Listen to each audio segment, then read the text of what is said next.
3. Somos estudiantes de la Universidad Nacional Federico Villarreal en la Facultad de Ingeniería Electrónica e Informática en la carrera de Ingeniería de Telecomunicaciones. En esta oportunidad hablaremos sobre un circuito rectificador de onda completa. Un circuito rectificador de onda completa consta de 3 etapas: etapa de reducción, etapa rectificadora y etapa de filtro. A continuación, mis compañeros procederán a explicar cada una de las siguientes etapas. 3. En esta primera etapa de reducción tenemos un transformador que consta de 2 bobinas, una primaria y una secundaria. El transformador trata de reducir la tensión de entrada, que en este caso sería de 220 voltios a una tensión de salida que sería de 12 voltios a C. Bueno, a continuación les voy a presentar la etapa rectificadora. El circuito rectificador tiene la función de convertir la corriente alterna en corriente continua pulsante. El circuito rectificador está conformado por 4 diodos. La función básica del circuito rectificador en una fuente de alimentación es convertir el voltaje de corriente alterna obtenido a la salida del transformador en una con voltaje pulsante, el cual tiene una polaridad única.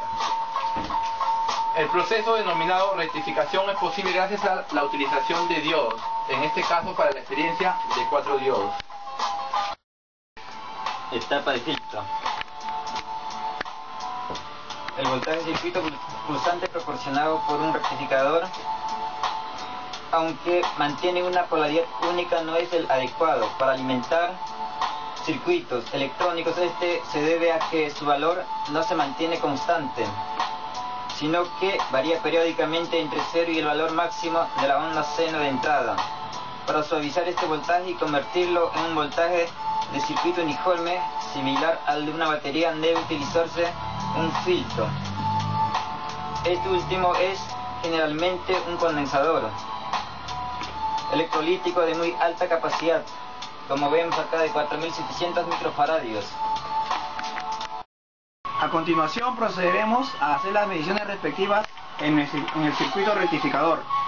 En primer lugar, mediremos la tensión de entrada, que debe ser de 220 voltios en corriente alterna. Vayamos al circuito. Primero encendemos el multitester y lo colocamos en un rango de 750 voltios de corriente alterna. Ahora procederemos a realizar la medición de entrada, de la tensión de entrada.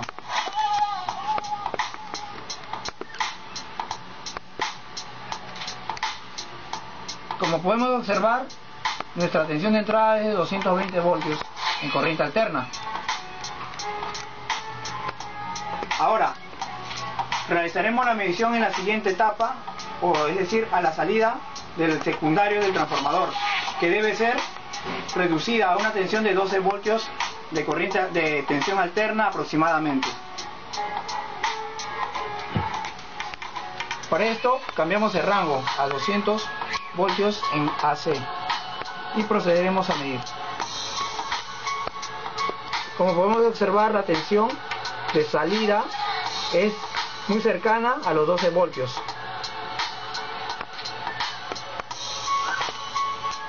Ahora tendremos una señal casi rectificada. Para completar el proceso de transformación de corriente alterna a una corriente continua, necesitamos un filtro, y ahora procederemos a hacer la medición respectiva. Para esto cambiamos, ya que la salida debe ser una tensión de voltaje continua, cambiaremos a 20 voltios en tensión de continua. Como podemos observar, nuestra salida es de 16 voltios en el condensador. Pero ¿por qué no es de 12 voltios? Puesto que el condensador no se carga al voltaje eficaz, sino se carga al voltaje pico. Eso es todo. Gracias.